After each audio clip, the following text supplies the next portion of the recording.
नमस्कार दोस्तों, 3 राज्यों में बीजेपी की सरकार बन रही है। एग्जिट पोल सामने आया है जिसके तहत कहा जा रहा है कि 3 राज्यों में बीजेपी की सरकार बन रही है।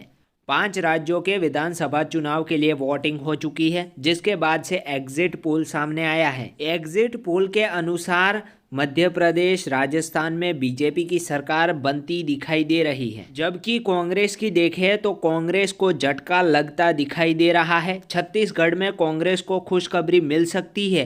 राजस्थान में जो रिवाज चला आ रहा है उसी एग्जिट पोल के आंकड़े इशारे कर रहे हैं।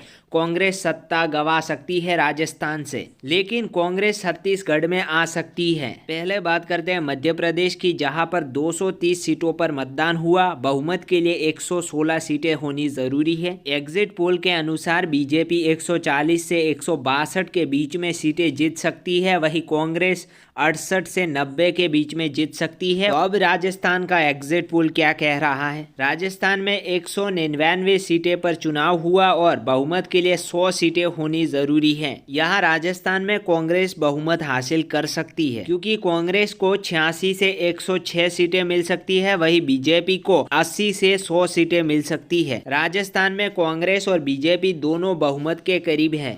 अब छत्तीसगढ़ के एग्जिट पोल की बात करें तो वहां 90 सीटों पर चुनाव हुआ। बहुमत के लिए 46 सीटें होनी जरूरी है और यहां पर एग्जिट पोल कह रहा है कि कांग्रेस 40 से 50 सीटें जीतने का अनुमान है, वही बीजेपी 36 से 46 सीटें जीत सकती है। तो यहां पर भी दोनों पार्टियों में ज़्यादा अंतर नहीं है, लेकिन छत्तीसगढ़ में कांग्रेस की सरकार आने की संभावना काफ़ी ज़्यादा है। मिजोरम में 40 सीटों पर चुनाव हुआ। बहुमत के लिए 21 सीटें होनी ज़रूरी है और एग्जिट पोल के अनुसार मिजोरम में जीरोम पीपल्स मूवमेंट 28 से 35 सीटें जीत सकती है, यानी सरकार बनाने की स्थिति में दिखाई दे रही है। अब तेलंगाना की बात करते हैं, वहाँ 119 सीटों पर चुनाव है। बहुमत के लिए 60 सीटें ज़रूरी है।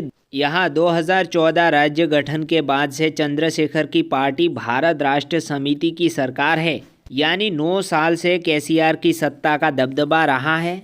लेकिन इस बार सर्वे के अनुसार केसीआर को तगड़ा झटका लग सकता है, क्योंकि यहाँ पर कांग्रेस 61 सीटें तक जीत सकती है, जबकि केसीआर की पार्टी 46 सीटें जीतने का अनुमान है।